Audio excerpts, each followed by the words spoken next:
নমস্কার বন্ধুরা, কাকলির পঞ্চব্যঞ্জনে আপনাদের সবাইকে স্বাগত জানাই। আশা করি সবাই ভালো আছেন। চলে এলাম একটা নতুন রেসিপি নিয়ে। রেসিপিটা করার জন্য আমি এখানে 1 কাপ সুজি নিয়ে নিয়েছি। দেখুন, এবার আমি সুজিটা মিক্সিং জারের মধ্যে দিয়ে দিচ্ছি।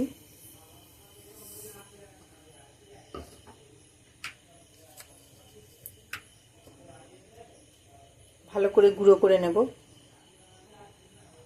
দেখুন, সুজিটা আমি ভালো করে মিহি করে গুঁড়ো করে নিয়েছি।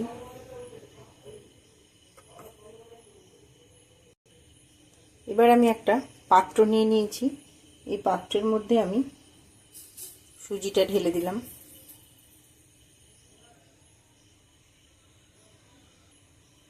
এবার দিয়ে দিচ্ছি 1 কাপ আটা। যতটা সুজি নিয়েছিলাম তার থেকে একটু কম আমি এখানে আটা দিয়ে দিলাম। আমরা রেগুলার যে রুটি করি সেই আটাই দিয়ে দিলাম। দিয়ে দিচ্ছি অল্প সামান্য নুন। এবার দিয়ে দিচ্ছি 1 চামচ পরিমাণে ঘি। ঘিয়ের পরিবর্তে আপনারা এখানে চাইলে রিফাইন তেলও ব্যবহার করতে পারেন। এবার সমস্ত কিছু আমি একটু ভালো করে মেখে নেব। সব শুকনো উপকরণগুলো আমি ভালো করে মিশিয়ে নিয়েছি। আর দেখুন কত সুন্দর ময়াম হয়েছে হাতের মুঠোয়। ময়াম ভালো করে হয়েছে কি না এই হাতের মুঠোয় করলে ভালোভাবে বোঝা যায়। দেখুন খুব সুন্দর ময়াম হয়েছে। এবার আমি অল্প অল্প জল দিয়ে একটা ডো বানিয়ে নেব।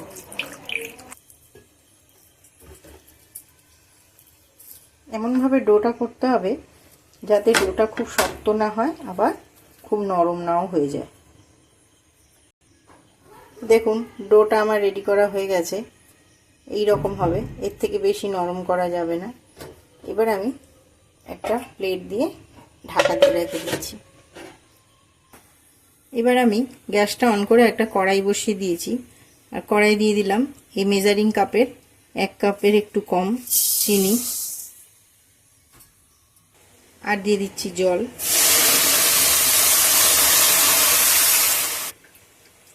এই কাপের 1.5 কাপ জল দিয়ে দিলাম আমি। প্রথমে একটা চিনির সিরাপ বানিয়ে নেব। এবার দিয়ে দিচ্ছি 4টে এলাচ ফাটিয়ে।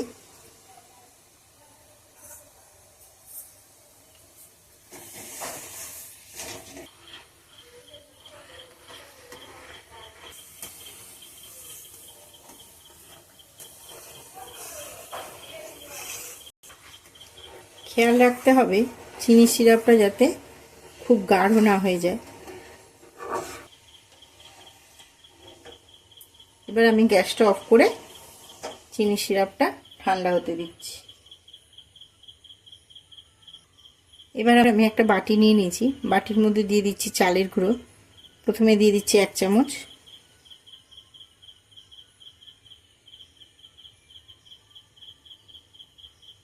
আরও হাফ চামচ দিয়ে দিলাম।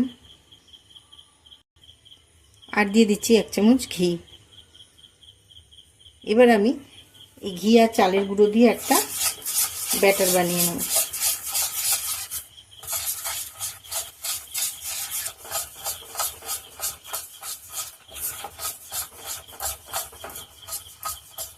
বন্ধুরা, এই ব্যাটারটা করার জন্য আমি এখানে চালের গুঁড়ো ব্যবহার করেছি। আপনারা চাইলে এখানে ময়দাও ব্যবহার করতে পারেন।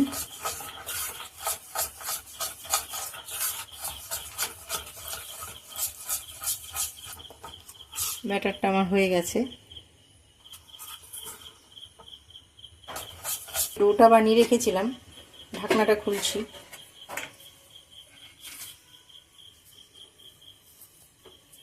হাতের সাহায্যে আরেকবার একটু মেখে নিচ্ছি। দেখুন বন্ধুরা, ডোটা কতটা সফট হয়েছে। এবার আমি এই ডোটা থেকে লেচি কেটে নিচ্ছি।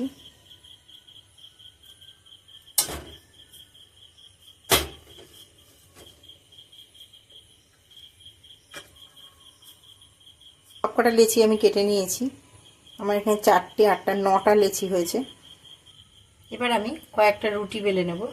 তার আগে আমি এখানে একটু ময়দা ছড়িয়ে দিলাম।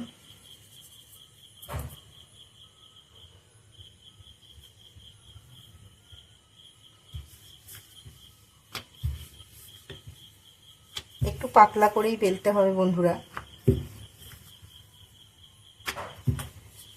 দেখুন একটা আমি বেলে নিয়েছি পাতলা করেই। এভাবে আমি কয়েকটা বেলে নেব।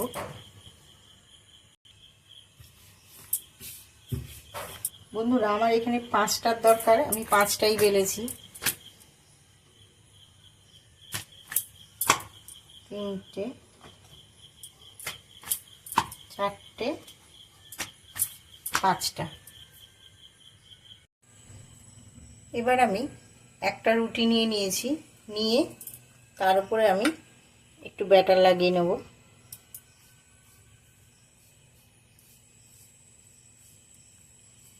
আমি এখানে একটা অয়েল ব্রাশ নিয়ে নিয়েছি, আপনারা চাইলে চামচ দিয়েও করতে পারেন, হাত দিয়েও করতে পারেন।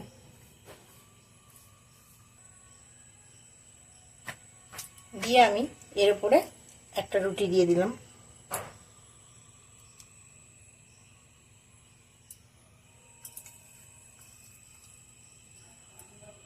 আবার আমি এর উপরে আর একটু ব্যাটার লাগিয়ে নিচ্ছি।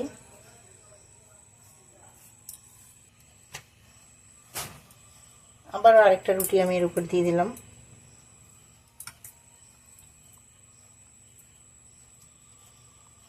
দিয়ে আমি এটার উপরেও ব্যাটার লাগিয়ে নেব। এর উপরে আরও একটা রুটি দিয়ে দিচ্ছি। 5টা রুটি আমি দিয়ে দিলাম। আর এর উপরে অল্প সামান্য ব্যাটার লাগিয়ে নেব। এবারে আমি আস্তে আস্তে একটু ফোল্ড করে নেব।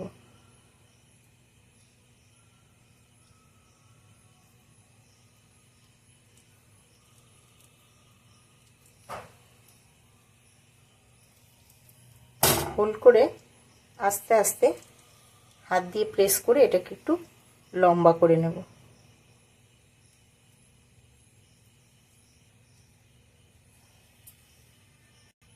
এবার আমি একটা ছুরির সাহায্যে ছোট ছোট টুকরো করে কেটে নেব।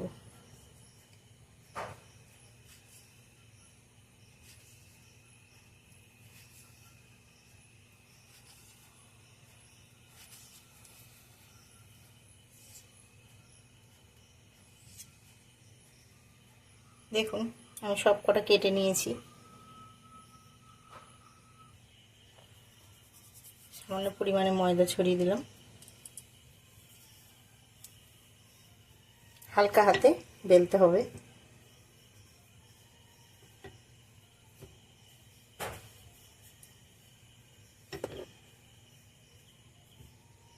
দেখুন এইভাবে আমি সব কটা বেলে নিচ্ছি।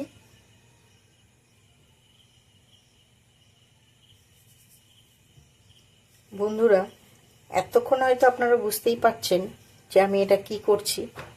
ঠিকই ধরেছেন, এটা আমি খাজা তৈরি করছি।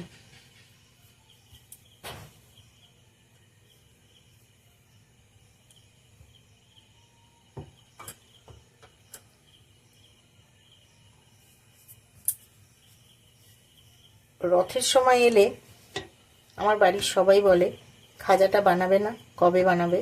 এই খাজা খুব পছন্দ করে বাড়ির সবাই। এভাবে আমি সব কটা বেলে নেব। দেখুন সব কটা খাজা আমি এভাবে বেলে নিয়েছি। এবার আমি গ্যাস অন করে কড়াইটা বসিয়ে দিয়েছি। কড়াই দিয়ে দিচ্ছি রিফাইন তেল। খাজাগুলো প্রথমে ভেজে নেব।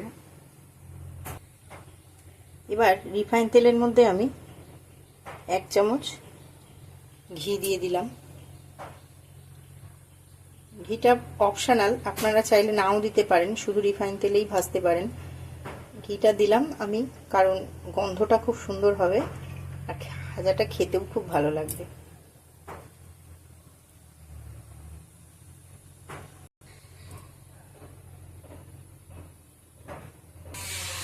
এবার আমি খাজাগুলো দিয়ে দেব।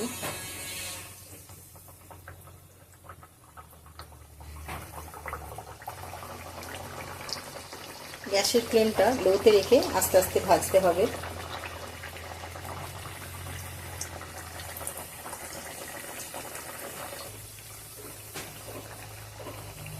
আস্তে আস্তে একটু উল্টে দিচ্ছি।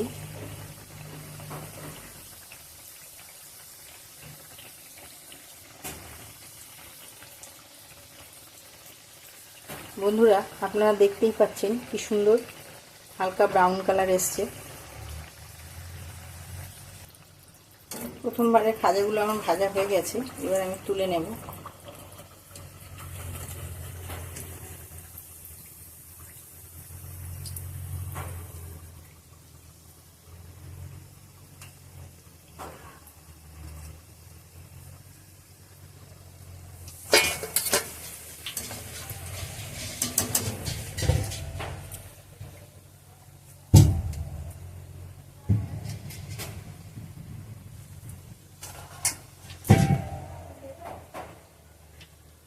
আবারও কয়েকটা দিয়ে দিচ্ছি।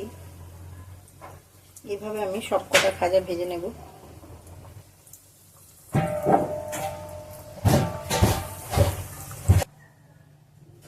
দেখুন, সবকটা খাজা আমি ভেজে তুলে নিয়েছি। এবার আমি যে চিনি সিরাপটা বানিয়েছিলাম সেটা আমি একটা বাটিতে ঢেলে নিয়েছি। এবার ওর মধ্যেই এক এক করে খাজাগুলো দিয়ে আমি একটু উল্টে পাল্টে তুলে নেব। ভিজিয়ে রাখার দরকার নেই, তাহলে নরম হয়ে যাবে, ক্রিস্পিনেসটা নষ্ট হয়ে যাবে।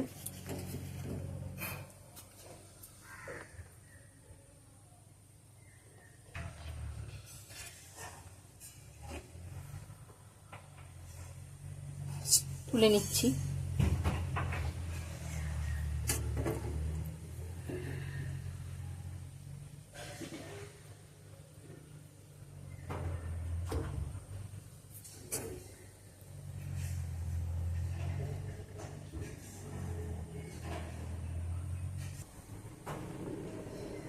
পুরীতে বেড়াতে গেলে আমরা কম বেশি সবাই খাজা কিনে আনি। পুরীর খাজাটা খেতে খুব সুন্দর লাগে, আর বিশেষ করে এই রথের সময় আরোই দারুণ লাগে। সবকটা খাজা আমি চিনি সিরাপে ডুবিয়ে নিচ্ছি। তৈরি হয়ে গেল আমার খাজা। এবার আমি আপনাদেরকে দেখাই কত সুন্দর ক্রিস্পি হয়েছে। দেখুন, ভেতরটাও কত সুন্দর হয়েছে। বন্ধুরা, আমার এই খাজার রেসিপির ভিডিওটা আপনাদের কেমন লাগলো কমেন্ট বক্সে জানাতে ভুলবেন না, আর লাইক ও শেয়ার করে দেবেন। আর আমার চ্যানেলে নতুন বন্ধু যারা এখনও আমার চ্যানেলটা সাবস্ক্রাইব করেননি, প্লিজ সাবস্ক্রাইব করে দেবেন, যাতে পরবর্তী সময়ে আমি নতুন কোনো রেসিপির ভিডিও দিলে সেই আপডেট খুব সহজেই বা তাড়াতাড়ি আপনার কাছে পৌঁছে যেতে পারে। এতক্ষণ আমার সাথে থাকার জন্য অনেক অনেক ধন্যবাদ।